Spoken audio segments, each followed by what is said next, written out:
Today I'll show you highlights from a 300-mile off-road trip that I took in my side-by-side in northern Utah. We'll show off stunning views as well as some challenging situations. This includes abandoned towns, forgotten mines, unexpected moments, poorly planned moments, all in the name of adventure and the need to discover.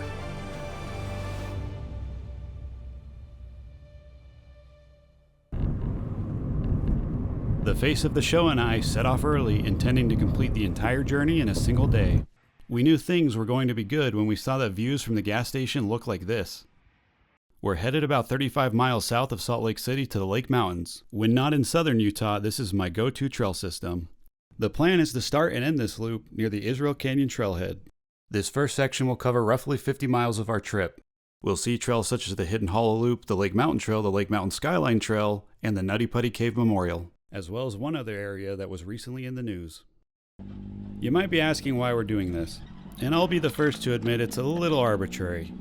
Just under a year ago, I bought a side-by-side with exactly 4,000 miles on it. Since then, we've put another 2,700 on it. Because I like nice round numbers, we're going for an even 3,000 before the first year of ownership is complete.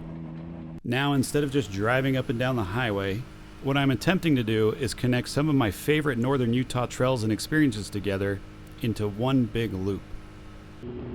Alright, on to our first trail. This is the Hidden Hollow Loop. I've only done this loop a couple times before, namely because it's short and I like long adventures. Another reason I kind of avoid this is because this is full of hiking and mountain biking trails, and I don't think those people appreciate the sights and sounds of a side-by-side. If you're like me, however, you may appreciate how easy it is to get to a view that overlooks the city. Here I'll drop down from the ridge and head over to the other side of the Lake Mountains to a trail that overlooks the city of Eagle Mountain. While showcasing these trails, let me give a little background about my setup. The side-by-side I'm driving is a 2022 Can-Am Maverick X3 XRS Max Turbo RR. Yeah, it's a bit of a mouthful. I have added upgrades to it, but to most, they may not be that exciting. This includes a glass windshield, which makes the ride much more comfortable, and also because I was too dumb to know with the original polycarbonate windshield that wiping it down when dirty was scratching it to the point of distraction. I also put in a radio and intercom system, a light bar, as well as some extra storage. A couple of relatively cheap items I picked up for it were some door bags as well as these plastic windows that you might see in the video, which do work surprisingly well in the Utah cold. I have had to do some interesting repairs on it, including replacing axles and wheel bearings and tires. But I do take pride in the experience I've gained in the process. One final thing to mention here is that these things require significantly more maintenance than a car. This has a belt-driven CVT clutch which has to be cleaned after every single big ride that I do. Additionally, there's required oil changes for the crankcase and gearboxes, as well as about a dozen points where grease has to be injected to keep it running smoothly. That being said, if you were to ask me if the price is worth it in terms of dollars and hours, yeah, absolutely it is. You may have noticed that my social media accounts typically focus on the water activities at Lake Powell, but this thing has opened up a whole new world to me. Enough of that, let's get back to the trail. Here we've turned off the more rugged trail onto something that's more maintained, which will take us to the top of Lake Mountains. Without it being as technical as the last section, we can speed our way up. And as we get to higher altitudes and experience more snow, it's kind of fun to experience something that requires a bit more of an edge while driving. Sort of like a weird alternate version of Tokyo Drift. You'll see with evidence of the TV towers that we're pretty much at the summit. I'm going to dip down a little bit more and head to a side road which will pop us back up to the top. It's a little bit more interesting to film. As we get to the top, we'll get our first major overlook with views of Utah Valley and Salt Lake City. That being said, this side road requires a little bit more adrenaline, so be careful if you do it. Since you've been listening to my voice for a while, let's cue up some music and let the trail speak for itself.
With that montage, I hope it's easy to see why I wanted to show off the Skyline Trail on top of the Lake Mountains.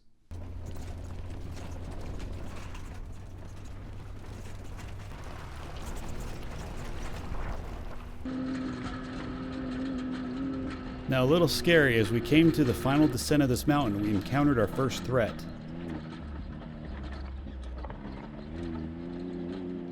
Okay, maybe not so much of a threat, but that was a wild pack of razors, which is a direct competitor to the Can-Am. People ask me what I think is better. Honestly, it's the one you have.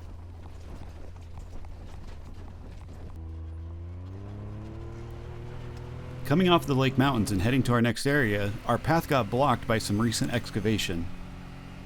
Normally I wouldn't post a clip like this since it's not that good. But a few days after being here, news broke that somewhere in Utah, geologists had discovered a deposit of rare earth metals that could be worth well over $100 billion.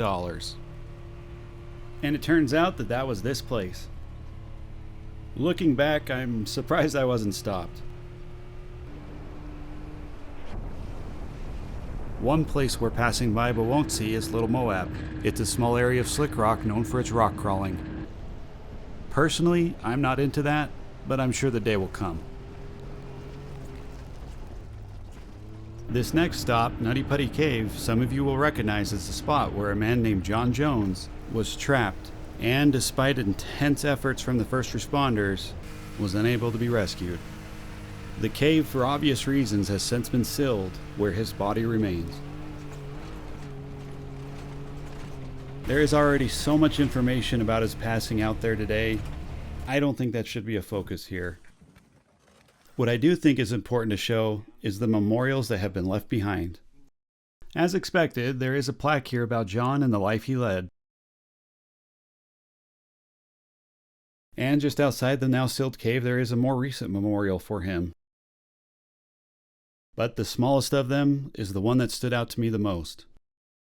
Here his family expresses gratitude to those that attempted to rescue him and stayed with him to the very end. Yes, puppy.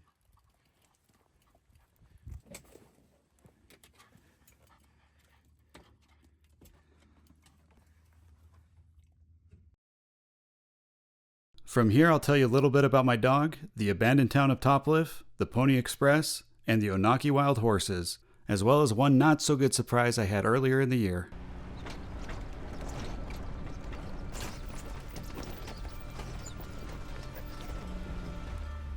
As we headed to our next destination, we noticed the valley floor was blanketed in a dark field of something. You probably know what it already is. Let me give some background anyway. Utah has become home to some massive data center projects, which are used by some of the world's largest companies and government agencies, including Google, Meta, and the National Security Agency. One thing we all know about data centers, they consume a staggering amount of energy.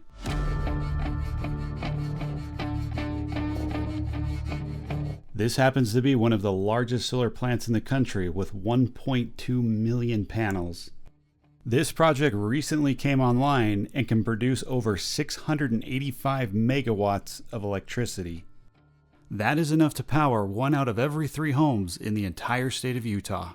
However, the entire output from this will go nearby to the data center for Facebook.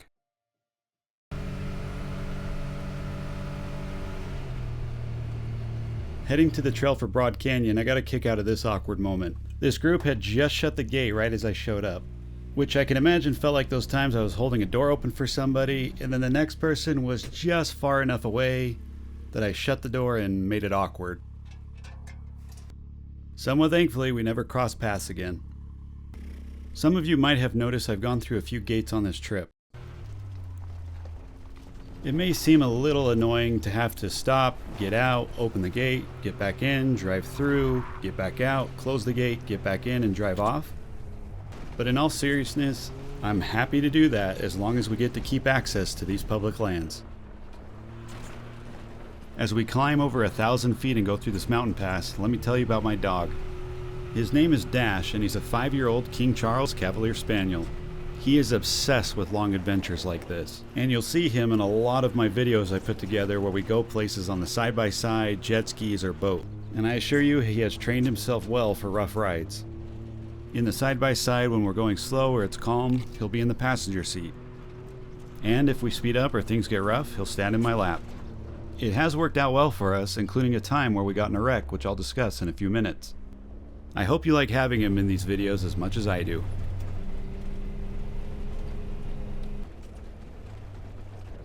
Now as we finish going through this muddy mountain pass, let me show off my favorite upgrade.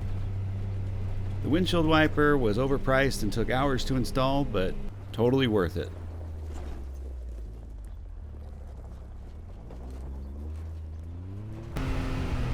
For our next stopping point, we're looking for the abandoned town of Topliff. One of the trails that will get us there is known as Floating Tree. It is literally named for this lonely tree sitting on the lower part of the ridge. I knew we were in the right spot when we found evidence like this.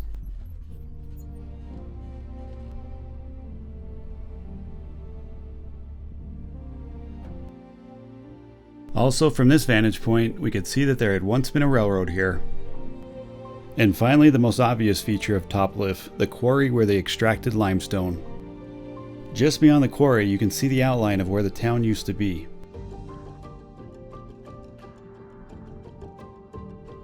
History isn't well documented here. What we do know is that the town was built about 1875 and existed for roughly 60 years. You might notice I'm not using the term ghost town. It could apply here, but as operations here ceased in the early 1900s, the buildings were dismantled and moved to nearby towns. This is why we only have the outline of the town, rather than the typical site we see with structures in decay. It's reported that 3 companies had quarries in this area, including the American Smelting Company, the U.S. Smelting Company, and the Lehigh Sugar Company. Lime helps neutralize the acidic nature of sugar juice and helps remove impurities. This also means it gives sugar its whiter color. Hey! Hey! Hey!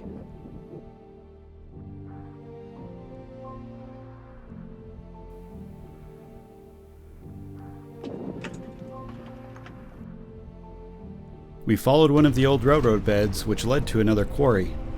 But not without a jump scare in the trail first.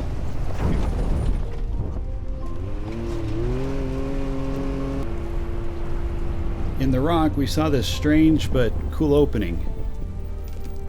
Since I'm still a millennial without real estate, we had to check it out. It was smaller than expected, or as a real estate agent would say, cozy. If you are looking for something bigger, check out the other ones we found in the Grand Staircase Escalante.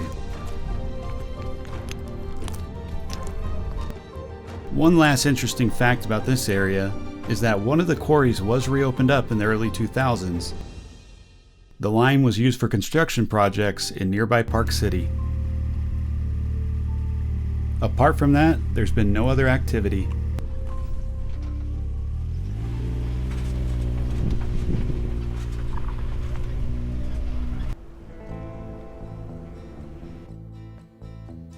We are driving along the western edge of the area known as 5 Mile, which is popular with off-roaders in northern Utah.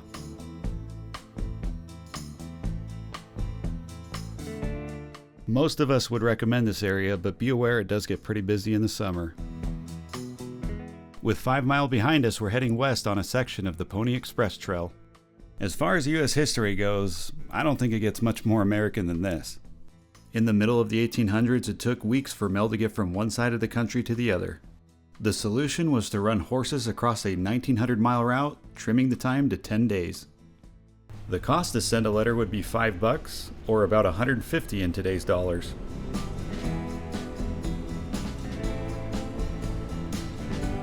The riders of the horses had to weigh less than 120 pounds. They would carry 20 pounds of mail and another 25 pounds of equipment, including a small rifle and revolver. Riders would go up to 100 miles each day but swap horses every 10 to 15 miles. To facilitate the changes of horses and riders, there was about 190 stations built. 65 of those were in the Utah Territory, which was comprised of Nevada, Utah, and western Colorado. Today there are several historical monuments marking where these stations used to be. This marker is for Lookout Station. To the west of this, it was known as Paiute Hell. There were some tribes that were fighting against the expansion of America. With few men to defend them, the Pony Express stations made for easy targets.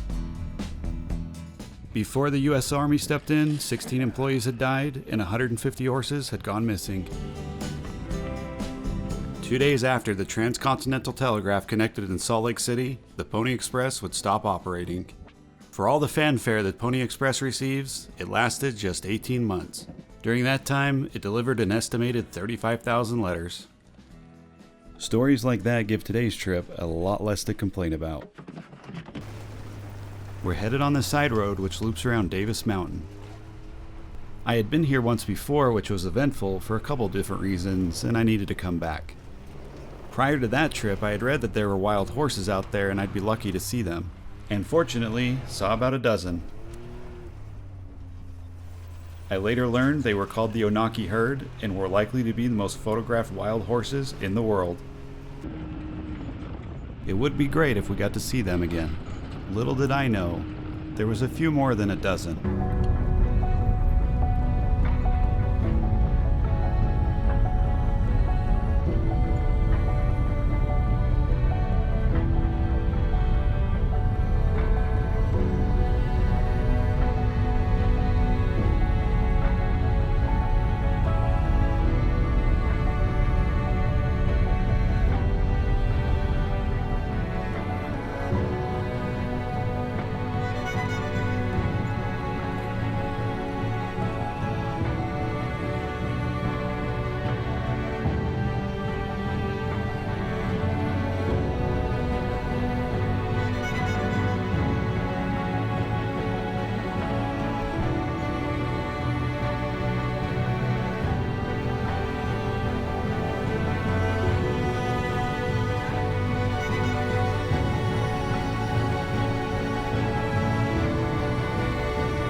Anticipating some comments about that experience. The second I saw them, I slowed down to about 5 miles an hour and held that speed until I had gone beyond them. And as one last cheesy comment, my side-by-side may be 200 horsepower, but I don't think it compares to seeing hundreds of horses in the wild.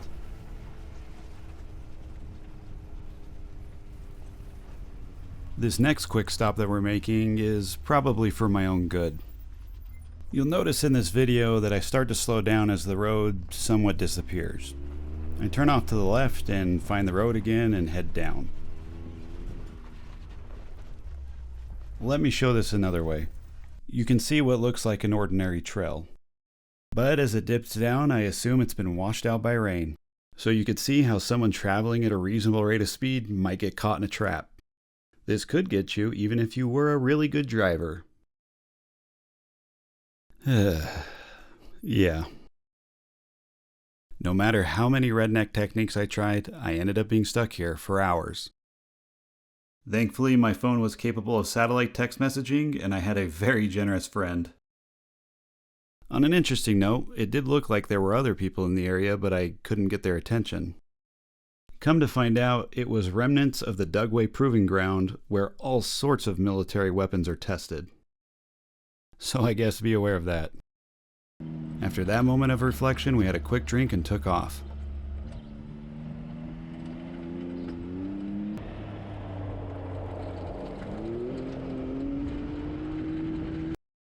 Leaving Davis Mountain near Dugway, Utah, we're headed to the Tintic Mine District. I'll have some focus on the history, but more so on present-day mining operations. From there, we'll ride through the Elberta train tunnel, head to West Mountain for a hill climb, then speed to the finish line. With, of course, one last challenge. We're first stopping on this trail called Mine Loop, where it's been a century since there was any mining activity. I knew we got to the right place when we started running into relics of the past like this.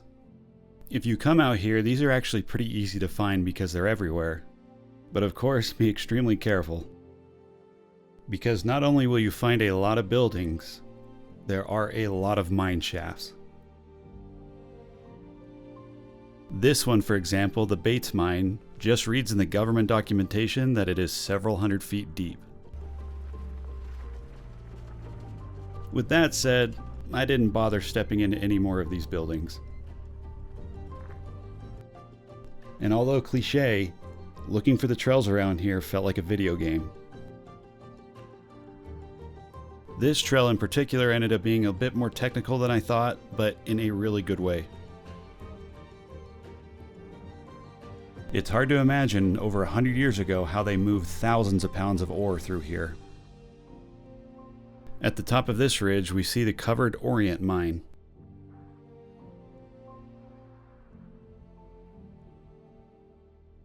A newspaper article from 1899 said that this had been dug to a depth of 136 feet.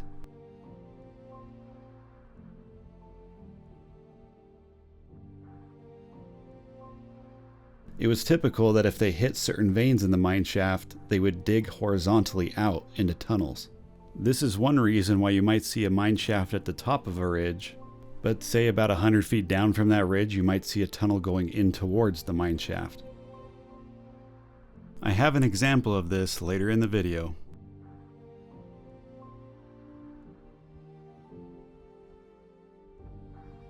After getting to the top of this trail, we headed down, passing more mines and buildings, then began heading towards the more well-known parts of Tintic. There were a few surprises between here and there.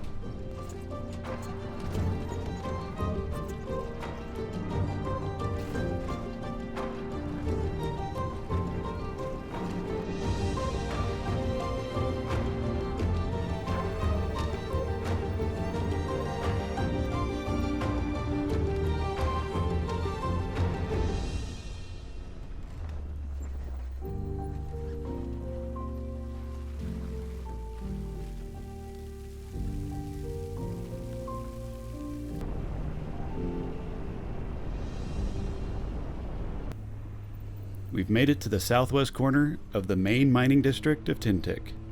Here we'll pass right above the Dragon Mine. From what I've read, this is the only place where it's commercially viable to extract halloysite. And as we all know, halloysite is a natural aluminosilicate clay with a hollow tubular morphology. I don't know what that means either, but it's used for things like plastics, ceramics, batteries, and extracting other rare earth elements. It might be interesting to see what happens to that mine, however, because the company that runs it is currently in bankruptcy proceedings. A much larger company to be aware of in this area is Ivanhoe Electric. They have acquired well over 1,000 claims and permits covering much of this area. None of these mines that they have access to are in production. They're still in the exploration phase. That exploration expense just over the last few years is nearly $30 million. In one of their reports, they said that they found 3 deposits, each the size of Bingham Canyon Mine, which is about 40 miles north of here. Let me show you a quick overhead video of the Bingham Canyon Mine to give you an idea of the scale at Tintic.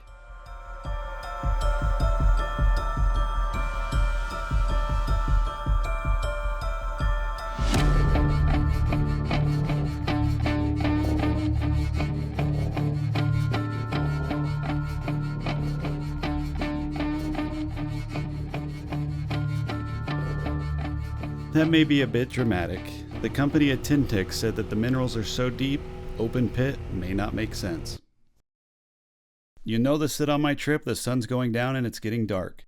To show off a bit more about Tintic and its stories, I'll add in some shots from a recent trip. A strange but funny observation I had with this area was that it reminded me of the computer game Roller Coaster Tycoon. Players had the option to add mine theme elements to their park, and it looked just like this.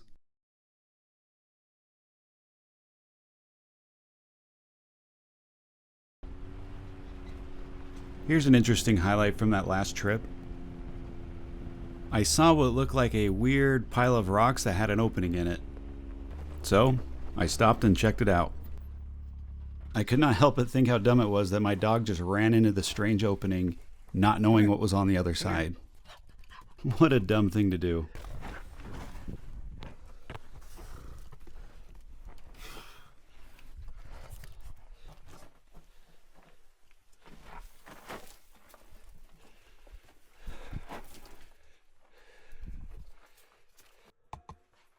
You can't see it from this video, but it looked like there was daylight at the end of this tunnel.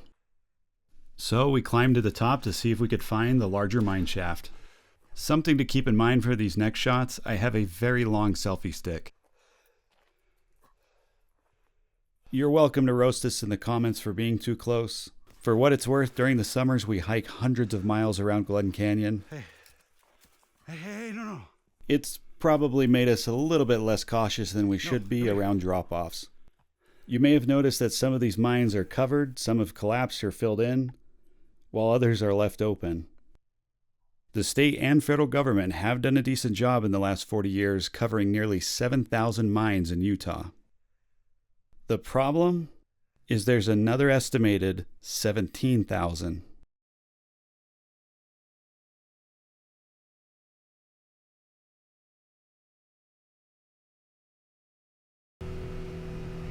Moving forward with today's trip, what I'll point out is that to move the ore extracted here throughout the world, the mining companies needed a railroad. In spite of all of the twists and turns, they managed to build one from Elberta to Eureka, which was the main town supporting Tintic. The rail tracks and ties have been removed, but the rail beds are still there, making for some unique off-road trails. One of the best features left over from that old railroad is tucked away into the hills.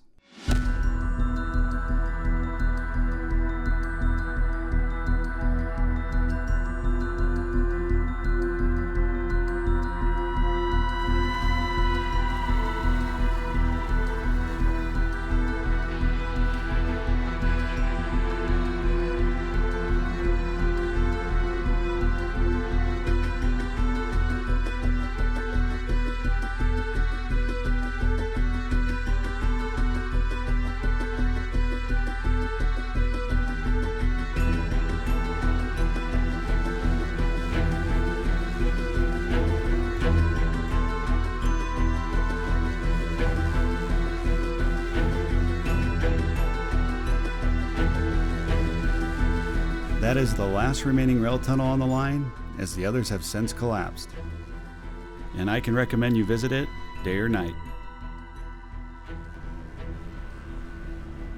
As we wrap up driving along the railway, we're headed over to West Mountain, which at one point gave me as much adrenaline as any other trail. After having a quick bite of a burrito that's been sitting in my pocket for 12 hours, we drove through the towns of Elberta, Goshen, and Genola. We got to the southern side of West Mountain and followed this trail alongside this canal. Although we are close to Utah Lake, this canal sources its water from Strawberry Reservoir, about 60 miles away. It was built over 100 years ago to serve the south side of the Utah Valley, irrigating a variety of crops spread out over 45,000 acres. Finding a point to cross over the canal, we begin our ascent to the top of the ridge. The only concern I had here was that I was pushing my machine pretty hard to get to the top. It was after the fact that I had realized that I forgot to put it back into four-wheel drive. With some luck, we made it to the top of the ridge without losing the drive belt.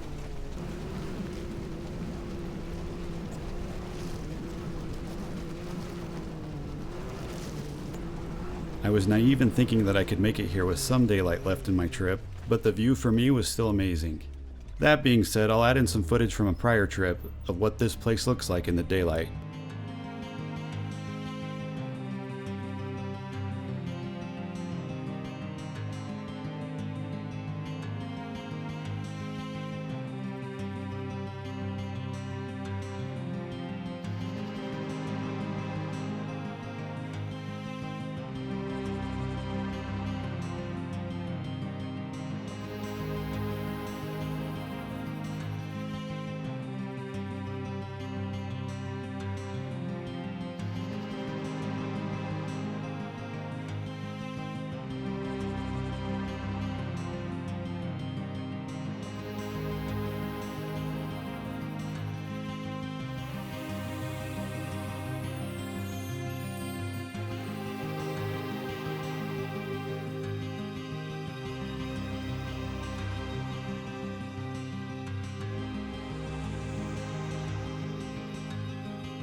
We've been driving for over 12 hours now and have about 40 miles to go to get to our goal and get back to the truck.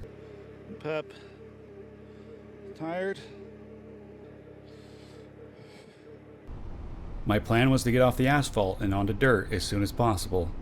What I really wanted to have happen was for the odometer to roll 7,000 miles on the very first trail that I rode in northern Utah. But of course, there would be one last test. I jinxed it when I went up that last hill and said I was lucky that the drive belt stayed intact. The process of replacing a drive belt is relatively straightforward. You can see that I'm pulling off the cover to the clutch and I'm pulling out pieces of the old drive belt, pull open the clutch to put the new drive belt in, and then put the cover back on. What will make this process difficult is if you set your most important tool in the grass and then can't find it when you need it.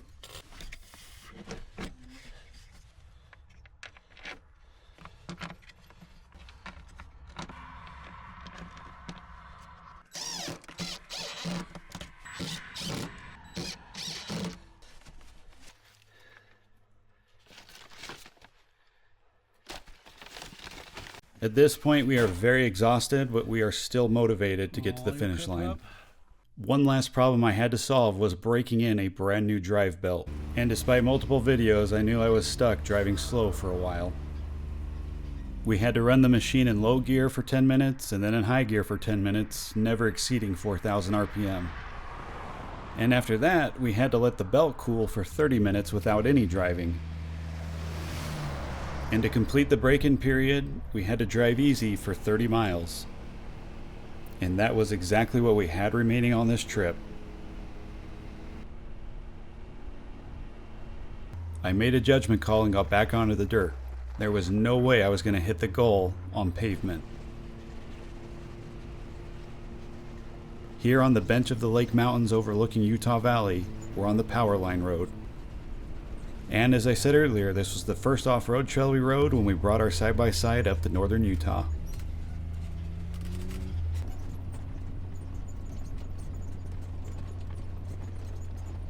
And just a couple miles away from the truck, we hit our goal, evident by a weak yet excited yell. Hey! We did it! We did it!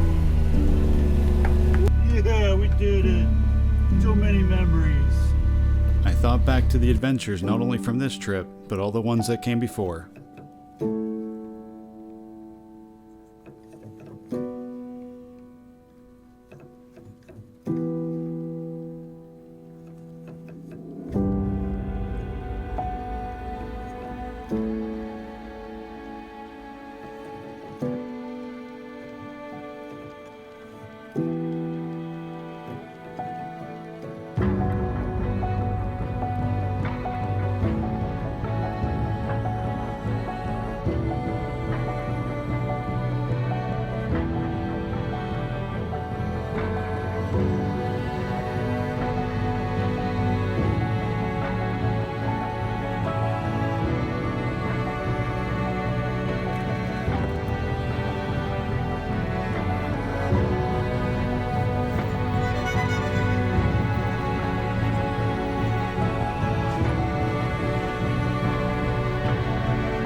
We can't wait to share the next 3,000 miles.